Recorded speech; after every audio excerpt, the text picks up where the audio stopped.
Tiba-tiba lagi pengen cerita horor yang penakut, di skip aja ya. Jadi kisahnya aku tuh punya teman namanya Sela. Sela ini punya teman namanya Ade. Waktu mereka SMP, sekolah mereka tuh kayak masuk siang gitu loh, masuk siang pulang sore. Nah di jam istirahatnya tuh kayak menjelang sore ya, si Sela itu di kelas nggak ikut istirahat. Nah terus Ade lihat kan si Sela di kelas, disamperin lah. Mereka ngobrol tuh, nggak lama kemudian si Sela bilang, Ade temenin ke toilet dong. Katanya ayo, kata gitu. Keluarlah mereka ke kelas lewat toilet guru. Nah waktu itu si Ade langsung kesentak, loh kok si Sela nggak masuk toilet guru ya? Karena Sela ini punya kebiasaan ke toilet guru, cuman tuh kayak dilewatin aja, udah nggak apa-apa ke toilet umum aja katanya. Udahlah mereka berdua toilet umum. Ya udah nyampe, Sela masuk ke toiletnya, ditutup pintu, Ade depan ada cermin gitu kan, Ade main handphone. Gak lama kemudian Ade dapat pesan dari Sela, De kamu di mana?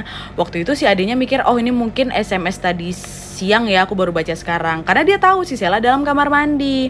Terus, nah setelah si Ade mendapatkan pesan itu ya udah dibiarin aja sama si Ade kan. Dia masih dengar kok Sela lagi di kamar mandi itu. Gak lama kemudian handphone Ade berdering, telepon masuk dari Sela. Ah, nih anak lagi ngerjain kali ya. Ya udah diangkat sama dia, set gitu kata Ade. Ade kamu di mana? Kata Sela. Datang kata Ade, kok nggak usah main-main kok Sela, aku bilang kayak gitu. Kan gue lagi di kamar mandi. Ih kamu apaan sih, orang aku lagi di kelas nungguin kamu, kata Sela. Tak dimatiin langsung sama Ade kan. Ade waktu itu ini lagi di prank mungkin nih, mungkin handphonenya si Sela lagi dipegang orang gitu, habis itu di prank.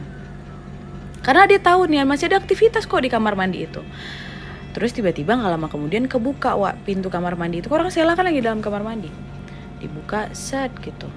Terus Ade ketakutan nih. Nggak lama kemudian si Sela juga, ya udah Sela biasa aja. Terus Sela ngeliat Ade, Sela bilang, udah tahu kan? So buat Wawa yang ketinggalan kisah soal penampakan orang sholat jam 2 pagi di studio aku, stay tune Wa. Nah jadi kisahnya teman-teman aku tuh lagi pada lembur semua, dan tepat jam 2 pagi ada yang udah istirahat, ada yang masih bekerja. Nah Ica teman aku, dia duduklah di situ istirahat main handphone. Ade teman aku yang lain masih dengan laptopnya, masih kerja. Dahnya Ica pengen ambil minum ke dapur. Waktu dia jalan ke dapur itu, dia masih lihat Ade dengan laptopnya, ya kan, jalan dia situ ambil minum. Dah selesai ngambil minum, dia tiba-tiba lihat, loh kok Kak Ade nggak ada di situ, katanya. Oh mungkin ke toilet kali ya. Ya udahlah tuh. Tapi tiba-tiba di dalam studio itu dia lihat ada sosok kayak Ade lagi sholat dari ruku mau ke sujud. Dalam hati Ica, alhamdulillah Kak Ade masih jaga sholat malamnya, kata dia. Belum takut nih Ica. Masuk Ica lagi dalam kamar. Tapi ternyata si Ade duduk di sini. Ade sebenarnya duduk di sini dan dia lihat Ica masuk. Siapa yang dilihat? Ica. Nah setelah mendapatkan kisah itu aku share lah kan di Instagram. Udahnya besok paginya Wawa bilang, Wak liatin kata ini, makanya aku bikin storynya di keesokan harinya. Aku shoot khusus bagian studio nih di tempat si Ica nengok. Kalian tengok kan yang kecil kali, ini bukan tempat orang sholat dan depan kamar mandi. Space-nya sempit. Aku juga shoot tuh bagian bawah tuh, sempit kali studio ini, nggak akan mungkin orang sholat. Tapi tiba-tiba kalian tengok bagian laci, ya kan? Tuh Wak, Wawa aku yang ngecun, Kak lihat itu apa? Pertama kali aku nggak ngecun Wak. Wih iya. Terus akhirnya aku kayak bikin reka ulang Wak kan. Ini jangan-jangan gara-gara apa gitu ketangkap filternya. Waktu kami ulang lagi gak ada sama sekali. Terus ada Wawa aku yang kayak nge-slow-mo gitu. Terus dia kayak mangap gitu, lihat tuh ya. Ya, nah. Iya. Iya, jangan merinding. Tidak kusangka di hari pertama bermain TikTok ini ternyata part 1 part 2 langsung nyampe 1000 like. Kita lanjut ke part ketiga, kisah di wardrobe. Oke?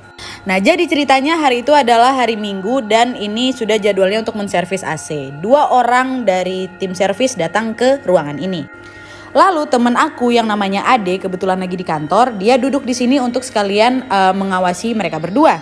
Dan dari 2 orang petugas servis AC itu, 1 lagi di luar, 1 menuju ke dalam ruangan wardrobe.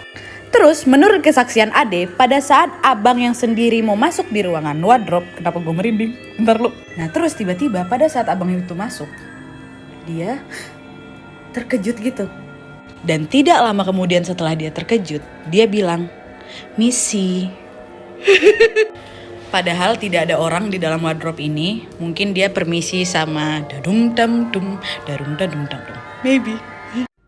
Tiba-tiba lagi pengen cerita horor yang penakut, tolong banget di skip aja, tolong, ini emang serem banget. Jadi aku punya tante aku tuh tinggal di sebuah perumahan yang udah lama banget, sejak tahun 90 sebelum malah. Nah perumahan itu tuh bentuk jalannya letter T. Nah ini aku kasih ilustrasi di sini ya. Nah di ujung sini itu tuh ada makam petilasan, dan sejajar dengan makam petilasan itu ada rumah tusuk sate dong ya kan. Seperti yang kalian tahu katanya kan rumah tusuk sate itu lebih angker atau dari feng shui nggak baik segala macam kan. Tapi sebenarnya rumah yang dikenal angker di komplek itu tuh bukan rumah tusuk sate ini, melainkan rumah yang ada di sudut ini. Rumah ini tuh udah puluhan tahun tuh hampir kosong. Ada yang punya rumahnya itu dulu tuh dia pindah, udah tahun berapa gitu dia pindah keluar kota, akhirnya rumah itu ditempatin sama kerabatnya, saudaranya gitu kan. Tapi nggak ada yang bertahan lama, 2-3 bulan cabut, 2-3 bulan cabut, sampai akhirnya udah ada orang yang mau tempatin rumah itu. Terus direnovasi lah ya kan. Terus di sebelah rumah yang angker itu tinggallah Mbah Uti atau nenek-nenek. Dia puluhan tahun tinggal di sana, belum pernah masuk ke dalam rumah itu. Alasannya pertama, rumah itu memang sering kosong. Kedua, kalaupun memang ada orang yang tinggal di sana jarang berinteraksi. Jam 12 siang dia keluar rumah, Wak. Jam 12 siang ya, dia pergilah ke rumah sebelah itu. Pas pula tukang-tukang lagi pada istirahat. Terus dia bilang, "Mas, saya tetangga sebelah, saya boleh nggak masuk ke rumah ini? Saya belum pernah masuk ke dalam rumah ini." "Oh silakan Mbah," kata gitu. Masuklah si Mbah, lihat kiri kanan sampai dia nyampe ke ruangan belakang. Ada kamar pembantu, gudang, sama toilet. Waktu masuk kamar pembantu ya udah lihat gitu kosong. Gudang juga, sampai di ke toilet. Toiletnya itu toilet jongkok. Nah di atas toilet jongkok itu ada tukang lagi jongkok gitu, nunduk, tapi bukan lagi pup ya, dia pakai celana lengkap, dia jongkok ini. Nah si mbahnya nggak tega, kok lesu banget sih ini, kenapa? Akhirnya disamperin, "Mas kenapa? Kamu kenapa?" gitu, "Ada apa? Udah makan belum?" gitu. Terus tukang itu, "Hai, tiba-tiba pengen cerita horor yang penakut, di skip aja ya." Jadi aku punya wawa namanya Krisna. Krisna ini orang Surabaya. Dia tinggal sama kakaknya, terus sama suami kakaknya, sama 2 keponakannya. Ponakannya yang satu namanya Nadia, satu lagi nggak tahu. Jadi mereka berlima lah tinggal di sana kan. Terus suatu hari abang iparnya si Krisna ini dipindahkan tugas ke luar daerah Surabaya. Kurang lebih dari Surabaya ke daerah tersebut 3-4 jam lah. Dapatlah rumah dinas. Nah mereka pindahan lah. Di hari pindahan itu yang berangkat ke rumah dinas itu duluan tuh kakaknya Krisna sama abang iparnya. Yang anak berdua ini si Nadia sama adiknya mungkin ditinggalin dulu karena kan repot lagi pindahan kan. Udahlah mereka pindah, pergi berangkat duluan, beres-beres sampai tengah hari. Suaminya bilang, "Dek, aku jemput Nadia sama adik dulu ya gitu. Kamu di sini sama Krisna nggak apa-apa ya?" Katanya, "Ya udah Mas, nggak apa-apa." Pergilah suaminya kan. Dah akhirnya kakaknya sama Krisna beres-beres tuh rumah dinas yang ditempatin mereka. Udah menjelang maghrib, tiba-tiba dia ngetok pintu, tok tok tok gitu. Waktu dibuka, oh Nadia gitu kan. Waktu dibuka Nadia, "Loh kok kamu sendirian Dek? Papa mana?" "Papa gak tahu tuh mau beli sesuatu dulu, aku bosan di mobil mah," katanya. "Yaudah masuk maghrib," kata mamanya. Udah gak lama kemudian mereka nonton TV. Krisna main sama si Nadia depan TV, mamanya nonton. Terus si mama bilang, "Dek pesan makan gih, lapar Mbak," katanya. "Oh ya udah Mbak, pesanlah makan." Makanan datang, makanlah mereka bertiga. Si Krisna sama Nadia makan depan TV, mamanya, kakaknya Krisna makan di ruang makan. Gak lama kemudian suaminya nelpon, "Dek kamu mau makan apa?" kata gitu. "Oh Mas gak usah Mas, aku udah beli makan, ya aku lagi makan," katanya kayak gitu. "Oh ya sudah, kamu gimana sih malah nurunin si Nadia sendiri, kamu kemana?" kata kayak gitu. "Hah?" kata suaminya. "Gak ada loh Dek, ini Nadia sama aku." Langsung video call suaminya, bener aja Nadia sama si suaminya. Berlari kakaknya langsung ke depan TV. Itu nasi box mereka makan masih ada yang bekas Nadia. "Kris, Nadia mana?" Nadia ke toilet. Dicek nggak ada. Mereka kedatangan tamu di rumah dinas.